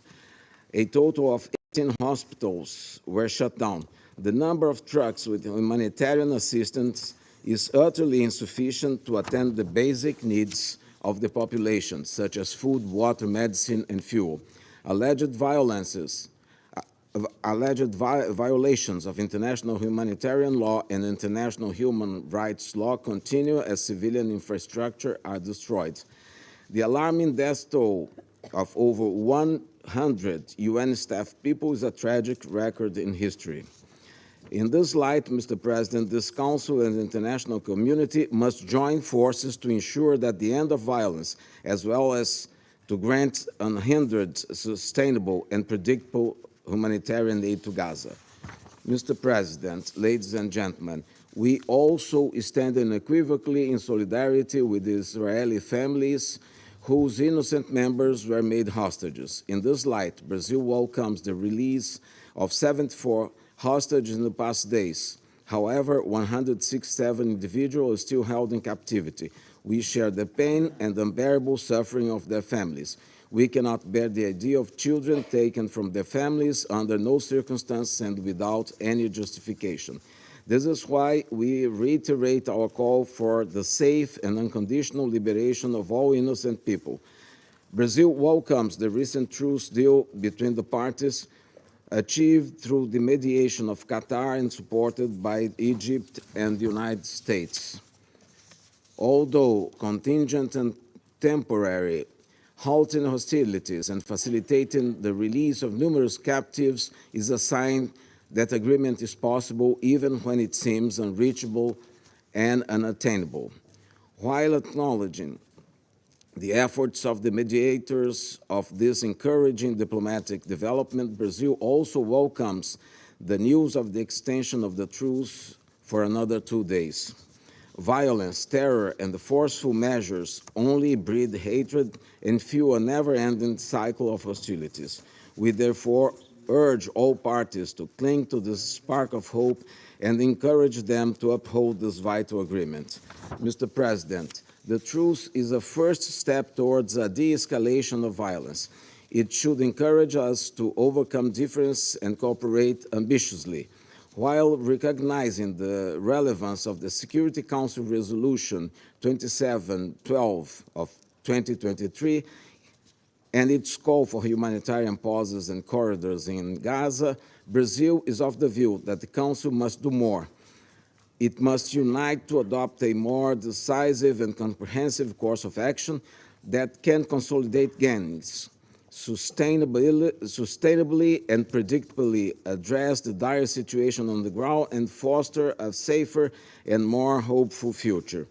Echoing President Lula's recent remarks on the matter, We very much hope that this agreement on a short humanitarian truce, a modest sign of hope amidst an appalling human tragedy, can show a way to peace and lay the groundwork for the resumption of the peace process between Israel and Palestine. In this endeavor, we must not lose sight of the need to address the root causes of the Palestinian issue through dialogue, political will, and good diplomacy. This process needs to be fully inclusive, considering the perspective of all relevant stakeholders. Every country and partner with influence over the parties must be called to shoulder their responsibility to reach a lasting solution for this central issue. And of course, this Council should also live up to its responsibilities. Barring the two-state solution is barring any prospect for peace. A viable Palestinian state living side by side in peace and security with Israel, within mutually accepted internationally recognized border, is the fulfillment of the Palestinian self-determination. But it is also the most crucial interest of all peace-loving countries that belong to the United Nations. Any initiative in the form of an international conference, as some member states have proposed, with a view to implementing the two-state solution, counts with the Brazilian unequivocal support. Mr. President, the legitimate aspirations of the Palestinians and Israelis for peace and security in their own countries cannot be overlooked or neglected any longer. As I tried to convey here today, solidarity is not only a moral obligation, it's the Security Council's duty. In order to discharge its responsibilities for the maintenance of international peace and security, as enshrined in the UN Charter, the Security Council must unite around the common good and raise above any individual interest of its members. Thank you. 感谢 I thank His Excellency Mr. Vieira for his statement. I now give the floor to His Excellency of the United Kingdom, Lord Tariq Ahmed of Wimbledon. Thank you, Mr. President. Your Excellencies, may I begin by thanking Secretary-General Guterres and Special Coordinator Tor Wennesland for their detailed briefings. As we look towards the Middle East, a tragedy is unfolding in front of our very eyes. Israel has suffered the worst terror attack in its history, and Palestinians are experiencing a devastating and growing humanitarian crisis as a result of the ensuing Israeli military action. Mr. President, every life matters, Israeli or Palestinian. Every innocent civilian life lost, Palestinian or Israeli, is a tragedy. Indeed, we also collectively mourn the loss of all innocent lives lost, including those of UN personnel delivering vital life-saving aid in Gaza. Yet the past week has provided much-needed respite in hostilities. The agreement was an important opportunity for providing hope and relief to the families of the hostages and for allowing vital humanitarian assistance into Gaza. But this should not be a one-off. We must collectively build from it and create the opportunity for more, including follow-up and ensuring more humanitarian grounds for such cessation. Hostages must be released, aid must get in, and civilians must be protected. I've had the opportunity to visit Qatar recently to discuss this very conflict and take the opportunity to recognize their pivotal role in this agreement together with that of Egypt and the United States. Just last week, the United Kingdom Foreign Secretary, Lord Cameron, visited Israel and the occupied Palestinian territories, where he met with Israeli and Palestinian leaders. During their meetings, they discussed the importance of securing the release of hostages, addressing the humanitarian crisis, which included the British Foreign Secretary announcing a further $38 million in UK humanitarian aid, and also emphasizing the need to find a long-term political solution to this conflict based on the two-state solution. In Israel, he discussed the need to immediately de-escalate in the West Bank, where tragically more than 200 Palestinians have been killed, and to prevent further escalation, which disrupts regional peace and security, concerns we all share. And whilst we welcome statements condemning settler violence, the United Kingdom is clear. There must be justice, and Israel must hold those responsible to account. Equally, the UK's position on Israeli settlements is also clear and long-standing. They are illegal under international law and contrary to the cause of peace. The UK is also clear that Iran poses an unacceptable threat to the region through its destabilizing activity and long-term support for its proxies and partners in the region, including Hamas, Hezbollah, and Palestinian Islamic Jihad. We condemn the unlawful seizure of the MV Galaxy leader and call for the immediate and unconditional release of the ship and its crew. On our part, across the region, the United Kingdom is working intensively with all partners on this particular issue, on the importance of humanitarian relief, on the importance of hostage release, on the importance of preventing further escalation. The UK also further echoes UNIFIL's call for a cessation of hostilities across the Blue Line and for a renewed commitment to implementing UN Security Council Resolution 1701. The UK, from the start of events through the Hamas attack on Israel on the 7th of October, has been clear that Israel has a right to defend itself against terrorism. But in doing so, Israel must act in accordance with international law, of which safeguarding civilian life is key and pivotal. Frankly, tragically, too many innocent civilians, including many children, have lost their lives.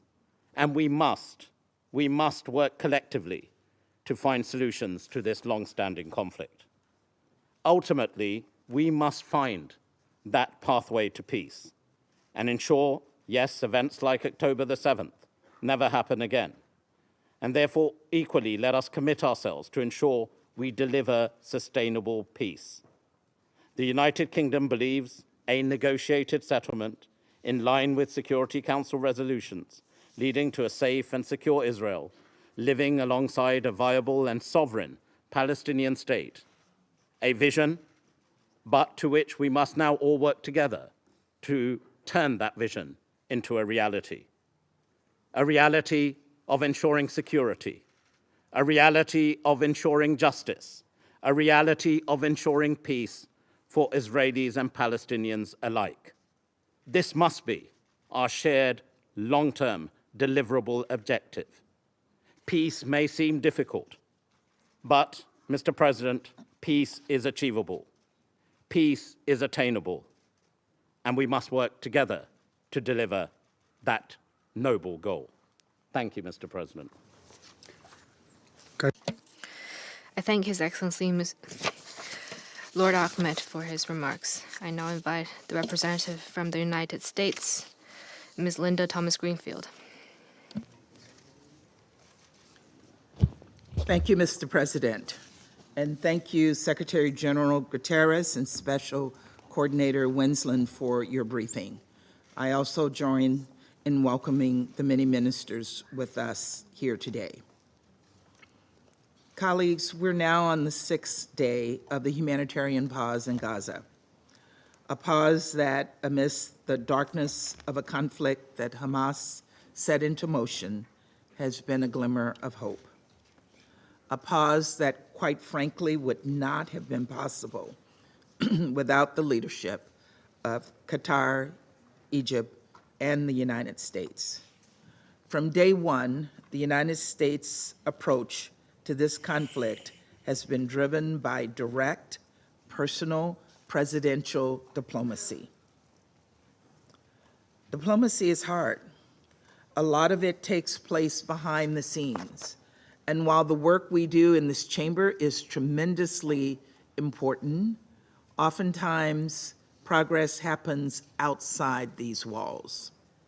Take the humanitarian pause we helped to broker. Water, food, fuel, and other essentials are now reaching Palestinian civilians in the south and, crucially, the north. And this week, the United States is airlifting UN medical items, food aid, and winter necessities to the region.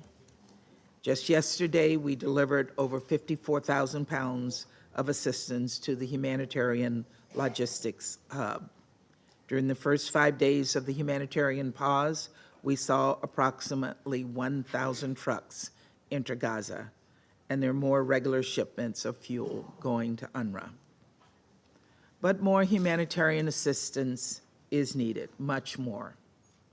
So we must do everything possible to scale up aid, and all parties must do everything possible to protect civilians, including UNRWA staff and journalists. The United States has urged Israel to take every possible measure to prevent civilian casualties as it exercises its rights to safeguard its people from acts of terror. We know Hamas continues to use civilians as human shields, purposefully, cruelly, putting Palestinian civilians in harm's way. But this does not lessen Israel's responsibility to protect civilians, consistent with international humanitarian law. Colleagues, during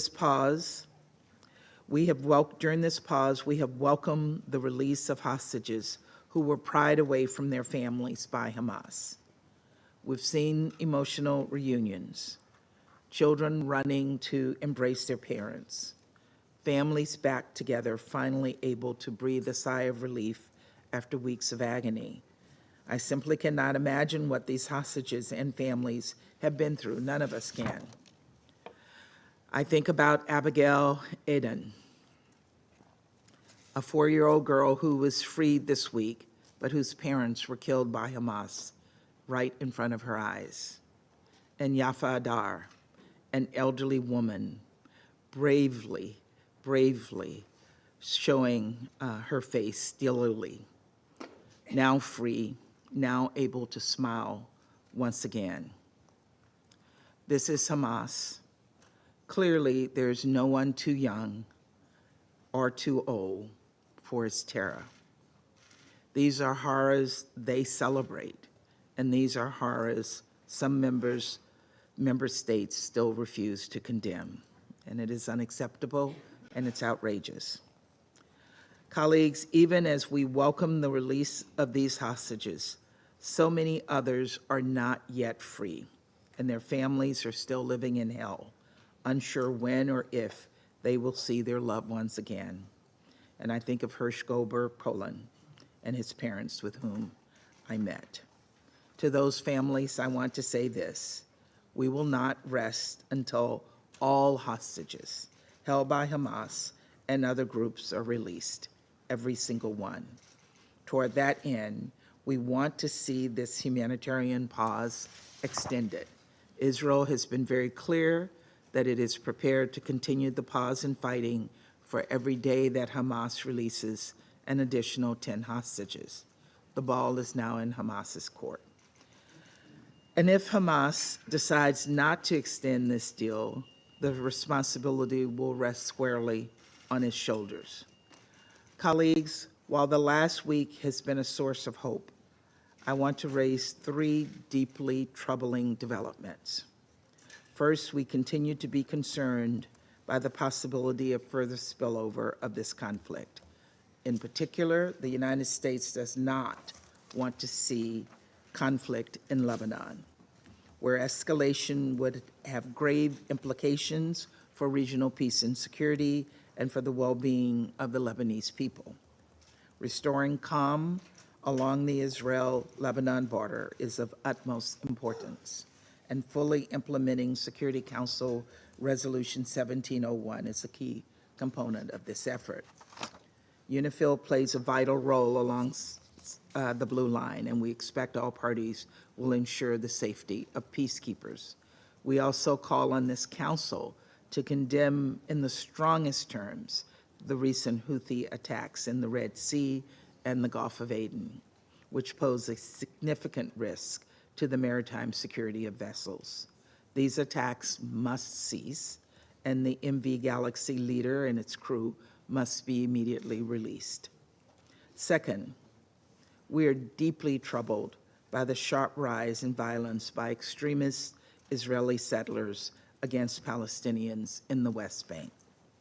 Extremists that attack civilians in the West Bank must be held accountable, and this violence must stop. And President Biden has made clear that the United States is prepared to take action, including by issuing visa bans against these extremists. We strongly oppose the advancement of settlements in the West Bank, which undermines the possibility of a contiguous Palestinian state. Third, we call on all parties in the region and people around the world to refrain from inflammatory rhetoric that exacerbates tension and hate. That includes dehumanizing language. Over the past 2 months, we've seen a spike in anti-Semitism and Islamophobia. We see this playing out online, across social media, and we also see it in our communities, where hate begets violence. The violent attack on 3 students of Palestinian descent in Vermont was horrific. We all have a responsibility to condemn all of these attacks. Colleagues, even as we focus on the immediate tasks before us, we must look forward to a better future, so the next generation of children will never know the horrors of terror and conflict, so that we can stamp out the distrust and the trauma that continues to plague the region. And so Israelis and Palestinians can secure a future free from Hamas and free from terror. Because let's be clear, an outcome that leaves Hamas in control of Gaza would deny Palestinian civilians the chance to build something better for themselves, and it would also expose Israel to the possibility of future attacks. We need a 2-state solution where Gaza and the West Bank are reunited under a single governance structure, ultimately under a revitalized Palestinian Authority. This is the only guarantor of a secure and democratic Israel.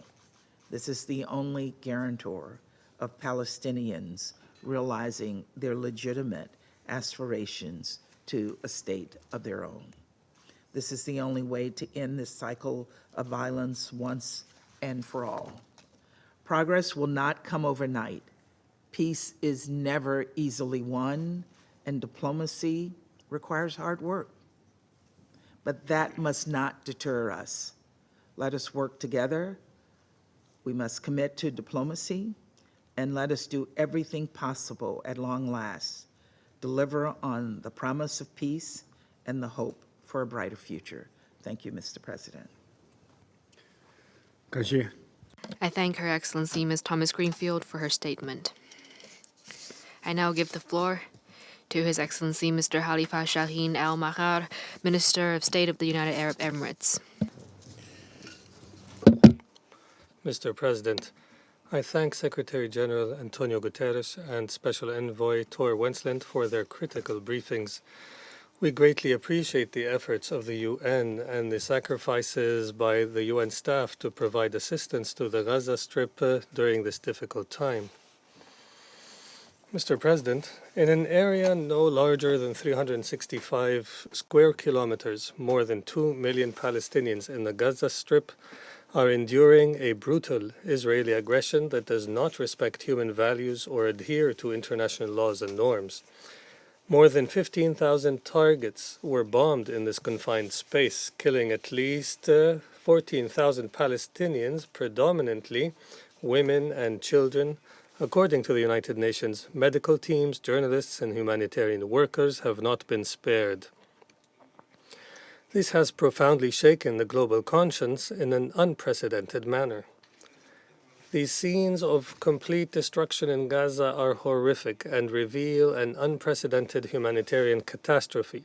Entire neighborhoods have been razed to the ground along with their residents. 60% of housing units and more than 300 education facilities were destroyed.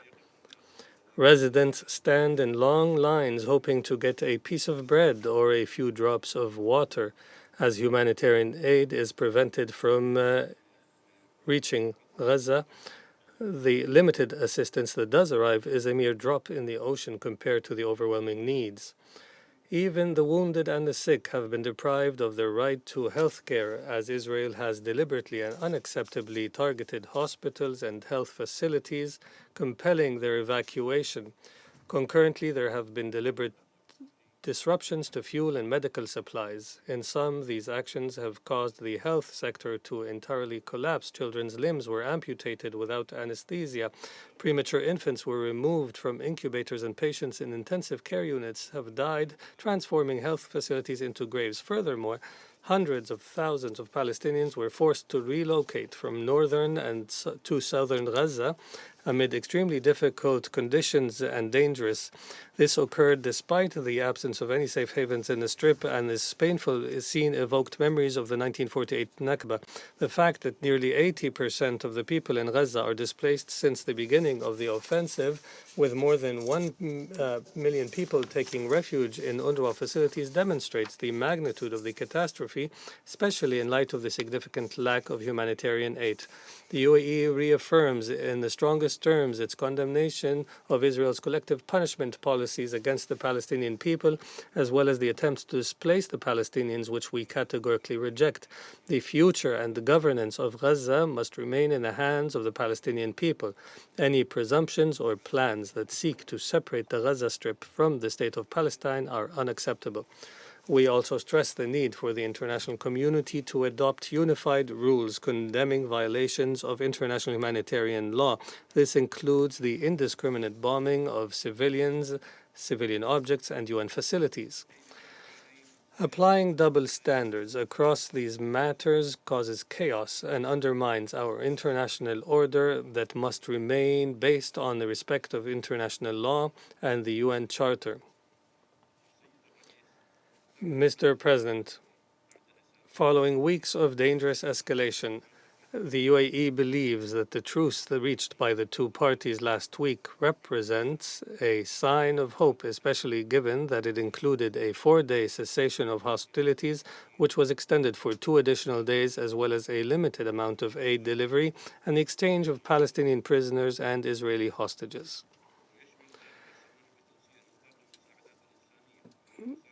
This includes scaling up humanitarian aid and agreeing on further extensions to allow sufficient time and space for the implementation of critical humanitarian activities, such as reaching thousands of people trapped under the rubble simultaneously. Ongoing efforts must persist in reaching an immediate and permanent ceasefire.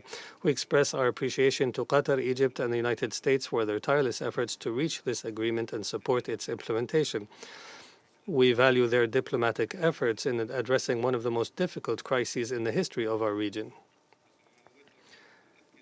We also stress the importance of ensuring the full implementation of Security Council Resolution 2712, which demands all parties to respect their obligations under international law and calls for urgent and extended humanitarian pauses and the unconditional release of detainees.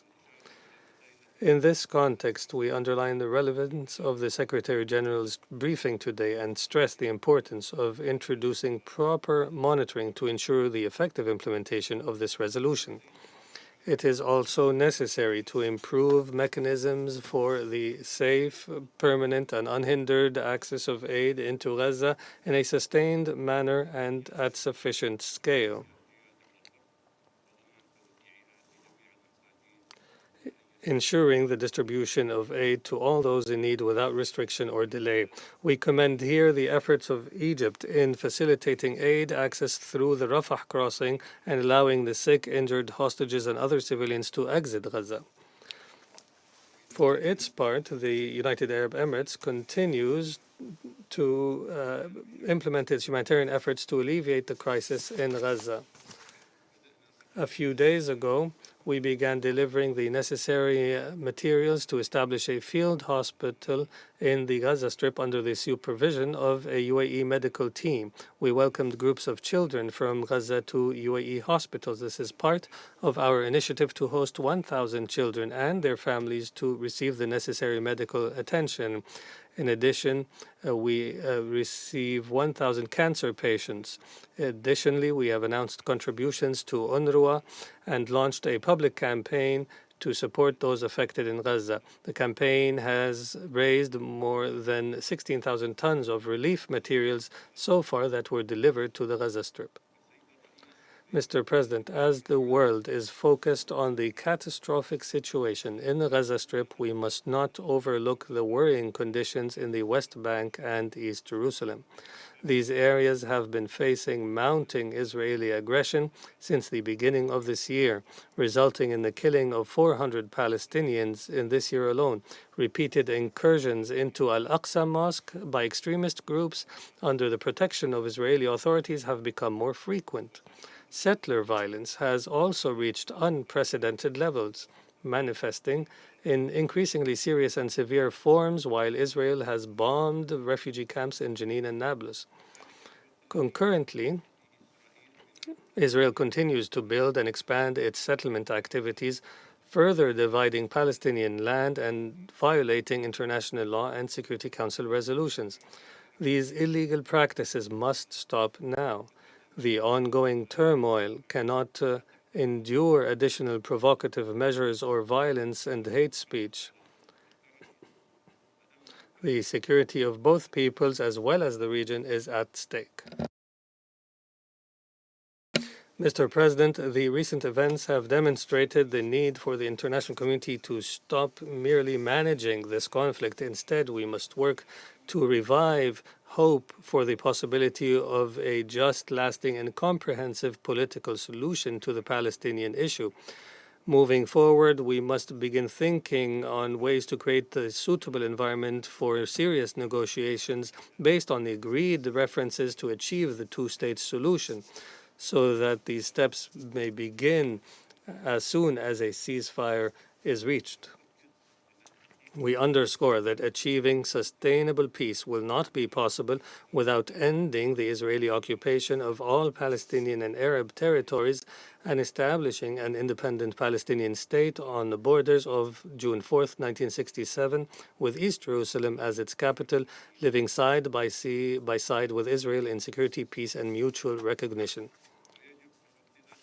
Meanwhile, we must persist in our efforts to prevent the region from sliding into war, which would have resounding repercussions affecting the entire world. Therefore, the ongoing skirmishes in southern Lebanon, the Syrian Golan, and the Red Sea must end. We cannot allow our region to remain hostage to crises and conflicts. Our people deserve to live in security and stability. Our youth aspire for a better future, and in the UAE, we are determined to strive for that. Thank you, Mr. President. I thank His Excellency Mr. Al-Marha for his statement. I now give the floor to His Excellency Mr. Thomas Guibert, State Secretary of Switzerland.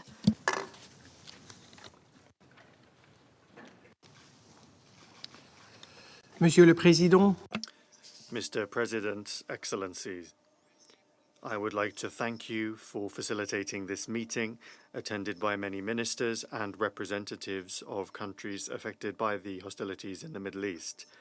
Their participation testifies to the international community's determination to find a solution to this crisis, because time is running out. As the Secretary General and Special Coordinator Tor Wennesland, who I warmly thank for their presentations, have just said, the situation on the ground is serious. By adopting Resolution 2712, the Council opened a breach in the bloody dynamic of this conflict. This resolution demands, and I quote, that all parties comply with their obligations under international law, including international humanitarian law, notably with regard to the protection of civilians. At the same time as it recognizes Israel's right to ensure its defense and security, Switzerland recalls that respect for international humanitarian law is imperative.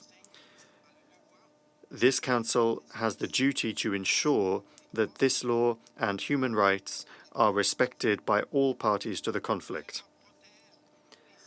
This law protects all civilians, including the wounded and sick, humanitarian and medical personnel, and civilian infrastructure, including hospitals and UNRWA schools. Civilians have paid the heaviest price since the outbreak of hostilities. The lives of more than 1,000 of them were snuffed out by Hamas during the acts of terror it perpetrated on the 7th of October in Israel, which Switzerland strongly condemned. A large number of hostages remain captive in Gaza. We welcome the releases that have taken place through the mediation of Qatar, Egypt, and the United States, and thanks to the important role of neutral intermediary played by the ICRC. We call for the immediate and unconditional release of all hostages still held in Gaza. Of the thousands of civilians killed in Gaza, more than a third are children. Switzerland calls for the extension of the humanitarian pause due to end tomorrow morning. The catastrophic humanitarian situation in the Gaza Strip demands it. We welcome the additional aid delivered over the past week, including fuel. But it is still far from enough. We must insist that humanitarian aid be delivered unhindered and without preconditions to civilian populations in need throughout the Gaza.